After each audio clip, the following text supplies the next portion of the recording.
Hello बच्चों, आज की क्लास में हम पढ़ने वाले हैं बैंकिंग चैप्टर का central bank.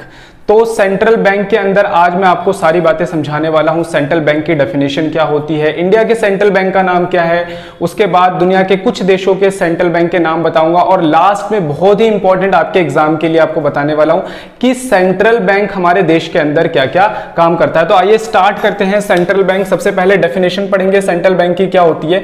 Meaning of central bank, a central bank is an apex institution of a country. सबसे पहले बात बोला जा रहा है, अपेक्स का मतलब होता है सबसे ऊंचा, सबसे सुप्रीम। तो कह रहे हैं कि सेंट्रल बैंक हमारे देश के अंदर जितनी भी फाइनेंशियल इंस्टीट्यूशन है, चाहे वो कमर्शियल बैंक हो चाहे वो कोई भी हो, उन सब में सबसे ऊंची इंस्टीट्यूशन मानी जाती है, यानी कि अपेक्स इंस्टीट्यूशन मानी जाती है। ये क्या काम करती है, जनरली इनका मेन काम क्या है, कंट्रोल करना एंड रेगुलेट करना। किसको, हमारे देश की मॉनेटरी एंड फाइनेंशियल सिस्टम को। बात समझ में आ गई। यानी कि दो बातें यहां पर हमारे को समझनी है। सबसे पहले है कंट्रोल करना, देश के अंदर जितने भी कमर्शियल बैंक है, देश के अंदर जितनी भी फाइनेंशियल इंस्टीट्यूशन है, उनको कंट्रोल करना, देखना सही से काम कर रहे हैं कि नहीं कर रहे। और रेगुलेट करना, रेगुलेट करने का मतलब होता है उनके लिए नए नए लॉ तैयार करना और कौन कौन उन लॉ को फॉलो कर रहा है नहीं कर रहा है, इन बातों का ध्यान रखना। ठीक है, अगले नंबर पे लिखा हुआ है इंडिया के अंदर रिजर्व बैंक ऑफ इंडिया, यानी कि आरबीआई हमारे देश का क्या है, सेंट्रल बैंक है। तो डेफिनेशन के अंदर ये तीन बातें लिखकर आओगे, पूरे नंबर आपको मिल जाएंगे। कुछ कंट्रीज के सेंट्रल बैंक के ऊपर ध्यान से समझते हैं। फ्रांस का सेंट्रल बैंक है यूरोपियन सेंट्रल बैंक। अगला इराक का है central bank of Iraq. UK का है बैंक ऑफ इंग्लैंड। यूएसए का है फेडरल रिजर्व। बांग्लादेश का है हमारा central bank of Bangladesh. Indonesia का है बैंक ऑफ इंडोनेशिया। तो हर देश का अपना अपना सेंट्रल बैंक होता है। हमारे इंडिया का जो सेंट्रल बैंक है उसका नाम है आरबीआई। तो आरबीआई के बारे में बहुत सारी वाइड इंफॉर्मेशन है, लेकिन मैं कुछ इंपॉर्टेंट बातें आपको समझा देता हूं। जो हमारा आरबीआई है बच्चों, रिजर्व बैंक ऑफ इंडिया है, वो रिजर्व बैंक एक्ट 1934 के तहत बना हुआ है। यानी कि हमारे देश के अंदर एक एक्ट पास किया गया था 1934 के अंदर। रिजर्व बैंक ऑफ इंडिया को इसी एक्ट के तहत चलाया जाता है। ये कानून जो है, इसी कानून के तहत हम आरबीआई को क्या करते हैं, चलाते हैं। अच्छा, आरबीआई जो हमारे देश के अंदर स्टैब्लिश हुआ था वो आरबीआई एक्ट से हुआ था। और कब हुआ था, 1 अप्रैल 1935 में। 1935 में हमारे देश का आरबीआई बनकर तैयार हो गया था। और कौन से एक्ट से बना था, आरबीआई एक्ट 1934 से।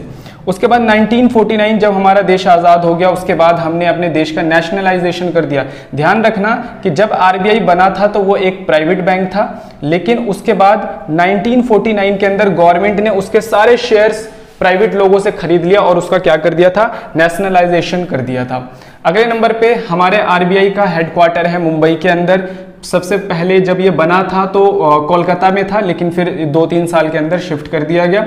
हमारे फर्स्ट गवर्नर थे आरबीआई के, वो कौन थे, सर ऑसबोर्न स्मिथ। उसके बाद हमारे करंट गवर्नर अभी शक्तिकांता दास। गवर्नर वो पर्सन होता है आरबीआई के अंदर जो आरबीआई को लीड करने का काम करता है। आपने जनरली नोट्स, करेंसी वगैरह पे उनके साइन भी देखे होंगे। फाइनेंशियल ईयर आरबीआई फॉलो करता है जुलाई से लेकर जून। जनरली हमारा फाइनेंशियल ईयर होता है 1 अप्रैल से लेकर 31 मार्च। ठीक है, लेकिन आरबीआई कुछ अलग टाइप का जो फाइनेंशियल ईयर फॉलो करता है, हालांकि इसे चेंज करने के लिए बात कह रहे हैं। ठीक है, तो हमने आपको 3 बातें समझा दी। अब हम आरबीआई के फंक्शन समझ लेते हैं। सबसे पहला फंक्शन है करेंसी अथॉरिटी। इसे हम बैंक ऑफ इशू भी कह देते हैं, आरबीआई को बैंक ऑफ इशू भी कह देते हैं। रीजन क्या है कि हमारे देश के अंदर जितने भी करेंसी नोट प्रिंट होते हैं, सारे कौन प्रिंट करता है, RBI. RBI is the sole का मतलब अकेला, authority for issue of currency except the coin. कह रहे देश के अंदर जितनी भी करेंसी प्रिंट होती है, चाहे वो 2000 की हो, 500 की हो, 200 की है, 100 रुपए की, सब आरबीआई इशू करता है। लेकिन आरबीआई कभी भी कॉइन्स इशू नहीं करता। कॉइन इशू करने का काम हमारे इंडियन गवर्नमेंट का है, जो फाइनेंस मिनिस्ट्री कॉइन इशू करने का काम करता है। तो कॉइन से आरबीआई का लेना देना है। It's lead to uniformity in the note circulation, क्योंकि हमारे देश के अंदर करेंसी नोट को इशू करने का जो सोल राइट है वो किसके पास है, आरबीआई के पास। इससे हमारे नोट्स के अंदर क्या बना रहता है, यूनिफॉर्मिटी बनी रहती है, सारे नोट एक जैसे ही होते हैं। It enable the government to control money supply through the RBI. देखो हमारे देश के अंदर जब भी आरबीआई करेंसी नोट को क्या करती है, प्रिंट करती है, तो उससे पहले वो एडवाइस लेती है किससे, गवर्नमेंट से, या गवर्नमेंट और आरबीआई दोनों मिलकर करेंसी नोट एक दूसरे से बात करके इशू करने का काम करते हैं। तो कई बार जब देश के अंदर मनी सप्लाई ज्यादा होती है तो हमारी आरबीआई को हमारी गवर्नमेंट कहती है कि करेंसी नोट कम छापने हैं, या मनी सप्लाई जब कम होती है तो बोलती है कि करेंसी नोट ज्यादा छापने हैं। तो आरबीआई के द्वारा हमारी गवर्नमेंट क्या कर पाती है, मनी सप्लाई को कंट्रोल कर पाती है ज्यादा या कम नोट छपवा कर। It builds up the public faith, क्योंकि आरबीआई हमारे देश की एक अपेक्स इंस्टीट्यूशन है, सबसे बड़ा बैंक है, और वो करेंसी जब इशू करती है तो सारे लोगों का क्या बना रहता है, फेथ बना रहता है, तो पब्लिक फेथ बना रहता है। अगर आ गया करेंसी अथॉरिटी तो हम ये 4 बातें जरूर लिख कर आएंगे, इसी के हमें नंबर मिलने वाले हैं। अगले नंबर पे है बैंकर्स टू द गवर्नमेंट। अब ध्यान से समझना है, जैसे हम लोग होते हैं, हमारे अकाउंट्स कहाँ पर ओपन होते हैं, कमर्शियल बैंक्स के अंदर होते हैं। अगर हमारा कोई भी काम है तो हम कमर्शियल बैंक से डील करते हैं। तो जिस तरह से हम कमर्शियल बैंक से डील करते हैं उसी तरीके से हमारी स्टेट गवर्नमेंट, सेंट्रल गवर्नमेंट सीधा किससे डील करती है, आरबीआई से डील करती है। इसलिए कहा जाता है बैंकर्स टू द गवर्नमेंट, क्योंकि गवर्नमेंट के सारे काम आरबीआई देखता है, इसलिए उसे बैंकर्स टू द गवर्नमेंट भी कहा जाता है। अब इसके अंदर हमें 3 बातें, यहाँ पे 3 पॉइंट लिख के आने। सबसे पहले क्यों इसे बैंकर्स टू द गवर्नमेंट कहा जाता है, क्योंकि ये गवर्नमेंट के लिए बैंकर्स का काम करता है, क्योंकि गवर्नमेंट के लिए एडवाइजर का काम करता है, और ये गवर्नमेंट के लिए एजेंट का काम भी करता है। बैंकर्स ऑफ द गवर्नमेंट के अंदर क्या लिखा है, गवर्नमेंट डिपोजिट ऑल दियर सरप्लस। गवर्नमेंट के पास टैक्स कलेक्ट करके, गवर्नमेंट के पास फीस से या अन्य वे से, जितनी भी अदर तरीके से जितनी भी गवर्नमेंट के पास पैसे आते हैं वो सारा पैसा गवर्नमेंट किसके पास डिपॉजिट रखवाती है, अपना सरप्लस आरबीआई के पास। टेकिंग लोन विदाउट इंटरेस्ट, और जब कभी भी हमारी स्टेट गवर्नमेंट को, सेंट्रल गवर्नमेंट को लोन की जरूरत होती है तो भी वो लोन किससे लेती है, आरबीआई के पास।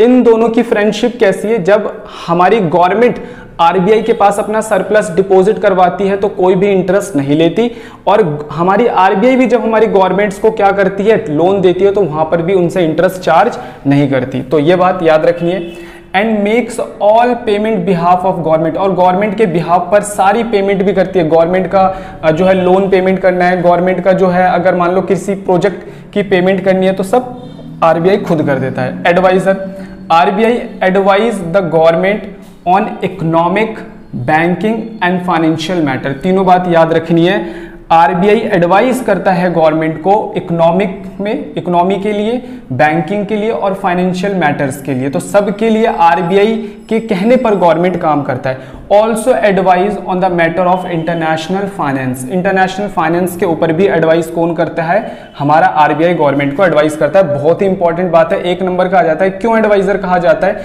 क्योंकि यह गवर्नमेंट को इकोनॉमी से जुड़ी हुई, बैंकिंग से जुड़ी हुई, फाइनेंशियल मैटर से जुड़ी हुई क्या करता है, एडवाइस प्रोवाइड करता है। अगले नंबर पे एजेंट भी कहा जाता है। गवर्नमेंट का एजेंट कहा जाता है किसको, आरबीआई को। क्यों, क्योंकि ये गवर्नमेंट के बिहाफ पर सारे टैक्स कलेक्ट करता है, गवर्नमेंट के बिहाफ पर गवर्नमेंट की सारी पेमेंट्स करता है, इसलिए इसे गवर्नमेंट का क्या कहा जाता है, एजेंट भी कहा जाता है। तो 2 काम मैंने आपको अच्छे से समझाए। तीसरा है बैंकर्स बैंक एंड सुपरवाइजर। तो सेंट्रल बैंक को बैंकर्स ऑफ बैंक भी कहा जाता है और सारे बैंकों का सुपरवाइजर भी कहा जाता है। सबसे पहले समझ लेते हैं as a bankers of bank. कई बार क्वेश्चन ऐसे आ जाता है, why central bank calling bankers of bank, तो फिर ये लिखना होगा। और अगर बोला जाए कि सेंट्रल बैंक को सुपरवाइजर क्यों कहा जाता है सारे बैंकों का, तो फिर हमें ये पॉइंट्स लिखने होंगे। तो बैंकर्स ऑफ बैंक क्यों कहा जाता है, सबसे फर्स्ट पॉइंट है custodian of cash reserve ratio. ठीक है, ध्यान से समझना, हमारे जितने भी कमर्शियल बैंक होते हैं वो पब्लिक से जितनी भी डिपॉजिट लेते हैं उसका एक छोटा सा रेशो उनको आरबीआई के पास रखवाना होता है, ताकि आरबीआई उनके ऊपर अपना कंट्रोल बना के रख सके। इस रेशो को हम लोग कह देते हैं सीआरआर, कैश रिजर्व रेशो। ठीक है, तो क्यों बैंकर्स ऑफ बैंक कहा जाता है, क्योंकि वो कस्टडियन ऑफ कैश रिजर्व होता है। Commercial bank deposit CRR with the RBI, यानी अपनी टोटल डिपॉजिट का एक छोटा सा पार्ट आरबीआई के पास रखवाना पड़ता है। लेंडर ऑफ लास्ट रिसोर्ट, इसका मतलब क्या होता है, जब भी हमारे कमर्शियल बैंक को कभी भी लोन की जरूरत होती है तो वो किसके पास जाते हैं, सेंट्रल बैंक के पास जाते हैं। ठीक है, तो सेंट्रल बैंक को क्या कहा जाता है कि वो उनका लास्ट लेंडर है, यानी कि उनको सबसे लास्ट में वही लोन दे सकता है। Give loan to the banks against the approved security, इसके लिए कमर्शियल बैंक्स को कुछ अप्रूव्ड सिक्योरिटी उनके पास रखवाना पड़ता है। क्लियरिंग हाउस फंक्शंस, इसका मतलब क्या होता है, इसमें हम बोल सकते हैं कि provide centralised clearing and remittances facilities. इसका मतलब क्या होता है कि भाई 2 कमर्शियल बैंक को आपस में क्या करनी है, पेमेंट करती है। मैं एग्जांपल देता हूं, मान लो पंजाब नेशनल बैंक को एसबीआई बैंक को पेमेंट करना है, तो हमारे कमर्शियल बैंक के पास पंजाब नेशनल का भी अकाउंट है और एसबीआई बैंक का भी अकाउंट है। तो अगर पंजाब नेशनल को एसबीआई को पेमेंट करना है तो सीधा हमारा आरबीआई भी उसको पेमेंट कर सकता है, यानी पंजाब नेशनल के बिहाफ पे एसबीआई बैंक को पेमेंट कर सकता है। इसे हम लोग क्या कह देते हैं, क्लियरिंग हाउस फैसिलिटी भी बोल देते हैं। तो ये 3 पॉइंट हमें लिखने होंगे जब बोला जाएगा कि क्यों आरबीआई को बैंकर्स ऑफ बैंक कहा जाता है, तो ये 3 पॉइंट हमें लिखने पड़ेंगे। अच्छा, एज अ सुपरवाइजर क्या क्या काम करता है, उसे हम सारे बैंकों का सुपरवाइजर भी कहते हैं। RBI supervise, regulates and control the commercial bank. First point में यही कहा जा रहा है कि आरबीआई हमारे देश में जितने भी बैंक हैं उनको सुपरवाइज करता है, उनको रेगुलेट यानी उनके लिए नए नए लॉ बनाता है, उनके लिए गाइडलाइंस तैयार करता है, उनको कंट्रोल करने का काम करता है। उसके बाद नेक्स्ट पे कह रहा है द रेगुलेशन में be related to their licensing, और किस किस चीज को लेके रेगुलेशन बनाता है कि भाई किस बैंक को लाइसेंस देना है या नहीं देना। कई बार आपने देखा होगा जो बैंक ढंग से काम नहीं करते मार्केट के अंदर, आरबीआई उनका लाइसेंस भी कैंसिल कर देते हैं। ब्रांच एक्सपेंशन, अगर किसी कमर्शियल बैंक को नई ब्रांच ओपनिंग करनी है तो फिर भी उसे किससे परमिशन लेना पड़ता है, सेंट्रल बैंक से। लिक्विडिटी को लेकर, यानी कि वो अपने पास कितने असेट्स लिक्विड की फॉर्म में रखने चाहिए नहीं रखने चाहिए, उनके मैनेजमेंट को लेकर, अमलगमेशन यानी कि 2 बैंकों का एक साथ मिलकर काम करना, या फिर लिक्विडेशन या फिर किसी बैंक को बंद होने से पहले भी किससे परमिशन लेनी पड़ती है, आरबीआई से परमिशन लेनी पड़ती है। Periodic inspection of the banks, और टाइम टू टाइम सारे बैंकों के क्या करता रहता है, उनके जितने भी अकाउंट्स होते हैं उनको चेक करता रहता है हर बैंक किस तरीके से काम कर रहा है, तो इसे हम कहते हैं पीरियोडिक इंस्पेक्शन। क्या हो गया, लास्ट है हमारा control of credit and money supply. तो ये बहुत ही इंपॉर्टेंट है, बहुत ही इंपॉर्टेंट ये वाला टॉपिक है, बहुत ही इंपॉर्टेंट फंक्शन है हमारे आरबीआई का। तो इसको हम एक सेपरेट वीडियो अगली वीडियो के अंदर अच्छी तरीके से समझने वाले। तो आज की क्लास के लिए इतना ही।